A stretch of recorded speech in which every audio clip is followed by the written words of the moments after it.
Good morning दोस्तों, नए vlog में आपका स्वागत है। आज के वीलॉग में मैं आपको दिखाने वाला हूँ, एक ऐसे एनजीओ के बारे में बताने वाला हूँ जो सिर्फ मेंस राइट्स के लिए काम करती है।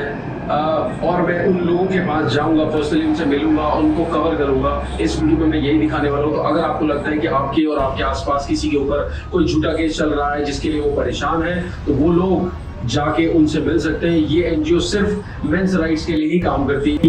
हमारे कुछ पुरुषों ने मिलके एक ऐसी एनजीओ, एक फाउंडेशन बनाई है जिसमें एक हेल्पलाइन नंबर भी है जो आप डिस्प्ले में देख सकते हैं, जिसका नंबर है 8882498498।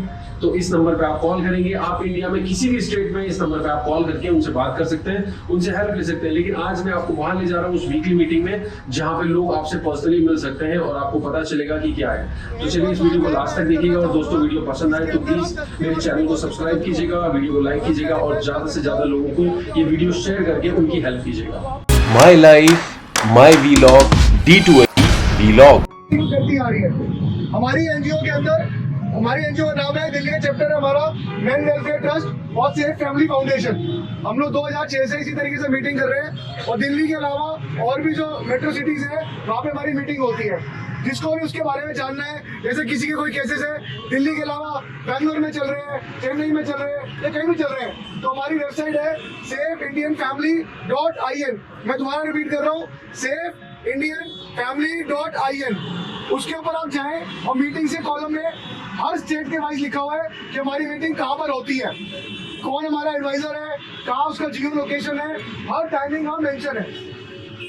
आप लोग वहाँ पे जा सकते हो। हमारे देश के कानून सब जगह एक ही है, किताबें एक ही है, मगर सब कुछ कानून का जिस हिसाब से यूज है, हर कोर्ट अपने हिसाब से करती है।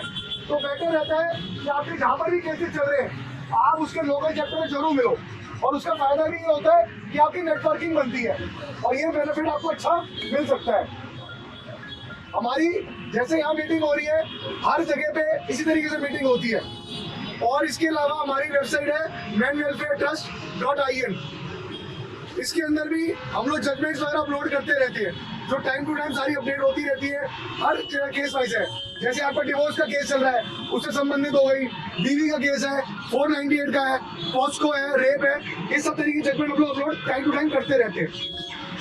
हमारी जो एनजीओ है ये निःशुल्क काम करती है, मतलब हम कोई थर्ड पार्टी से या किसी से भी पैसे के लिए काम नहीं करते हैं, या थर्ड पार्टी रेफरेंस, जैसे कोई लॉयर हो गया या कोई जैसे कोई डिटेक्टिव्स हो गए, हमारे प्लेटफॉर्म से हम किसी का प्रचार नहीं होने देते। अगर आप यहाँ आते हो और कोई आपको कहता है कि हम दूसरी एनजीओ में ले जाएंगे या लॉयर प्रोवाइड करा देंगे या थर्ड पार्टी कोई सर्विस दे देंगे, तो आप ध्यान दें कि इन बातों को आप हमारे को जरूर बताएं। हमारे यहाँ पे डेडिकेटेड एडवाइजर्स हैं जिनके पास हजारों लाखों केसेस का एक्सपीरियंस है। तो आपको जो भी अपनी बात है आप एडवाइजर्स को जरूर बताइए। आज के हमारे एडवाइजर्स हैं, जैसे इंद्रजीत जी थे, वो चले गए। यहाँ पे अभिषेक जी हैं, सचिन जी हैं, युवराज जी हैं, रविकांत जी हैं, अंकित जी, ये हमारे नए एडवाइजर में ऐड हुए हैं। तो आपको जो भी अपने केसेस है इनसे विकास, तो जो भी केसेस है आप इन लोगों से डिस्कस जरूर करें। आप यहाँ आते हो, इनसे नेटवर्किंग बनाओ। फायदा ये होता है क्योंकि हम एक जैसे लोगों से मिल रहे हैं, ये सब पे केसेस है और सारे ही परेशान है। तो जब आपकी नेटवर्किंग बनती है तो ये आपको बेनिफिट मिलता है इन चीजों का। ये वो लोग हैं जिनकी दुनिया ने नहीं सुनी, तो ये मौका है कि आप लोग एक दूसरे की बातों को सुनो, इससे आपको फायदा भी मिलता है। हम लोग ये चीजों को बोलते हैं कि आप व्हाट्सएप वगैरह या किसी भी सोशल मीडिया से सोचो कि आपको जानकारी मिल जाए, हेल्प मिल जाए। हम लोग नई चीज को प्रमोट करते हैं। हमारा ये मानना है कि जब आप इंटरेक्शन करते हो, फेस टू फेस लोगों से मिलते हो, उसका बेनिफिट मिलता है। यहाँ पे 50 लोगों के केसेस डिस्कस हो रहे हैं, आपको पता लगेगा कि इसने कैसे अपना केस में क्या बेनिफिट लिया, उसने कैसे लिया। तो उन चीजों से आपकी खुद की दिमाग अपना काम करने लगता है, तो आप उस तरीके से अपने केसेस को अच्छी तरह फाइट कर सकते हो। हमारे पास ये चीज देखने में बहुत आती है कि लड़कों सब लोग क्या करते हैं कि वकीलों को भगवान मान लेते हैं और अपने केसेस के अंदर परस्यू ही नहीं करते। जैसे कि अभी ये केस आया हुआ है, वो भाई साहब ने यही किया, जज ने एक्स पार्टी ऑर्डर कर दिया। अब वो किसी कारणवश उन्होंने सेट असाइड की एप्लीकेशन लगाई, उसके बाद कोर्ट में गए और उस तारीख को डेट पे नहीं जा पाए जिस दिन वो डेट थी। जज ने वो एक्स पार्टी ऑर्डर को जो एप्लीकेशन थी उसको हटा दिया, जो सेट असाइड की एप्लीकेशन थी उसको भी हटा दिया और जजमेंट सुना डाली। तो बहुत जरूरी है कि आप आंख बंद करके अपने केसेस में ना चलो। हर कोर्ट के बाद स्टेशनरी होती है जहाँ पे हर जो भी केसेस है डीवी का 498 मेंटेनेंस HMA सबकी किताबें होती हैं, वो आप खरीदो। आपको अंग्रेजी नहीं आती है, हिंदी आती है, हिंदी में पढ़ लो, उर्दू में है, पंजाबी में है, सब भाषाओं में है। तो बेटर है कि आप अपने लॉयर खुद बनो। आपसे बढ़िया आपका केस कोई नहीं लड़ सकता। और अगर आपको ही नहीं पता अपना केस क्या है तो आप वकील को कैसे बताओगे? और जब आप डेटों में जाओगे नहीं तो ऐसी केसेस के ऑर्डर मिलेंगे। तो बहुत जरूरी है कि आप जाग जाओ। ये जो प्लेटफॉर्म है इसका अच्छी तरह यूज करो। हम लोग यहाँ पे कोई स्पून रीडिंग नहीं करने वाले, ना आपके पिटीशन बनवाने वाले, ना कुछ। हम आपको केवल सशस्त्र करना चाहते हैं कि आप अपनी लड़ाई खुद लड़ो। आप इस लड़ाई में अकेले नहीं हो। क्या कोई आपका साथ दे या ना दे, हम आपके साथ हैं। मगर हम ये नहीं चाहते कि आप अपाहिज होके बैठ जाओ। हम ये भी नहीं चाहते आप बंद करके बैठ गए और वकीलों के उल्टे सीधे कामों के कारण आप सजा करो। और चाहे ऑर्डर 20,000 का हो, डीवी के अंदर, डीवी से सिविल केस, इसके अंदर सजा नहीं होने वाली है।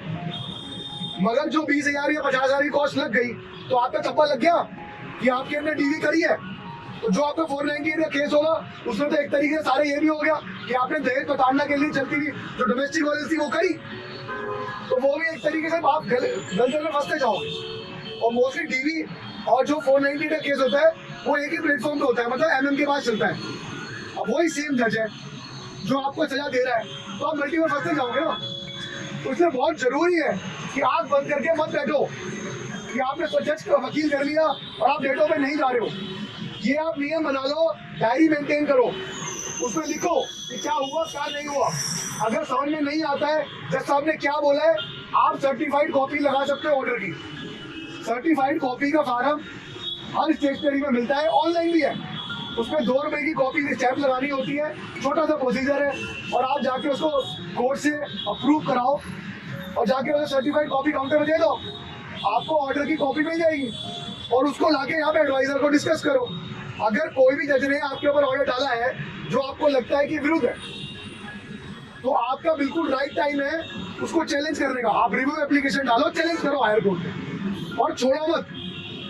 जहां आपने एक बार छोड़ने की आदत डाल दी वो आपके ऊपर पूरी की पूरी चेन बनती जाएगी। जज यही करता है, एक ऑर्डर में आपको पहले बताएगा कि इसने गलत काम किया और फिर आपको सजा देना चालू करते हैं। आपने जिस दिन पहले ऑर्डर में ब्रेक मार दी, जज साहब ये आपने गलत लिखा है, मैंने ऐसा नहीं करा, या मेरा कोई कारण था जिसकी वजह से एप्लीकेशन में नहीं आया। इस केस में उनकी मदर की डेथ हो गई थी जिसकी वजह से वो जा नहीं पाए, मगर वो ये ऑन रिकॉर्ड नहीं लाया ना उन्होंने, उनका वकील भी नहीं गया। अब ये भी हो सकता है उनके वकील साहब जो है वो किसी वजह से पैसे खा लिए हो या कोई इन्फ्लुएंस में आ गए, वो गए नहीं, मगर सजा तो इनको मिल गई। तो इसलिए बहुत जरूरी है हमें जागरूक बनना। ये आपका केस है, आपको अपनी एप्लीकेशन पूरी फाइल मेंटेन रखो। हर फाइल के अंदर जो भी कागज है वो आप लगाओ। अगर आपके लॉयर साहब जो भी एक्टिव नहीं है काउंसिल आपका, आप सर्टिफाइड कॉपी पूरी फाइल निकालो कोर्ट से, अपनी फाइल मेंटेन रखो। सारे ऑर्डर्स जितने भी कोर्ट में हुए उन सबकी कॉपी रखो। आप यहाँ पर भी एडवाइस लेने आते हो तो आपके पूरी कॉपी है, आप सारे ऑर्डर को पढ़ के हम लोग आपको बता सकते हैं कि केस में क्या चल रहा है। हम लोग नहीं, आप खुद ही पढ़ के निकाल सकते हो। अगर आपको हिंदी इंग्लिश पढ़नी नहीं आ रही है, आपने उसे स्कैन किया, गूगल पे सर्च कर लो, वो हिंदी में कन्वर्ट हो जाएगा। बहुत सारे टूल्स हैं। ये भी है हमारे यहाँ पे कि बहुत सारी पिटीशन इंग्लिश में होती थी। हमारे यहाँ पे जो लड़के आए उनसे हिंदी पढ़ाने, हिंदी जानते थे, वो अंग्रेजी नहीं जानते थे। उन्होंने जाके 30,000 में किसी टाइपराइटर को दिया 20 रुपए 50 रुपए, और वो इंग्लिश को हिंदी में कन्वर्ट कर दिया। अब आप हिंदी पढ़ सकते हो, आपको पता लग गया मुकदमे में क्या है, तो आप लड़ तो सकते हो। आप अंग्रेजी मार खा रहे थे, ये आप कर सकते हो। अब एक और काम है, ऐसे ही हर कोर्ट के अंदर ट्रांसलेटर भी होते हैं। आपका अधिकार है, वहां पे आप एप्लीकेशन लगाओगे तो आपको पूरी पिटीशन उस हिंदी लैंग्वेज में कन्वर्ट होकर भी मिल सकती है। मगर हमें अपने राइट्स नहीं पता। ये नॉलेज गेन करने से होगा। पहली बात, घर बैठ के कुछ नहीं होने वाला। अगर आप मान के बैठ गए हो भाई साहब मेरे को तो केसेस हो गए, मेरा लॉयर बैठा हुआ है, मैंने बहुत महंगा वकील कर लिया, वो तो केस जिता ही लेगा, या एक और लाइन आती है उसके बाद तो बहुत सारे फैमिली मैटर के कोर्ट है, केसेस है, उसे बहुत नॉलेज है।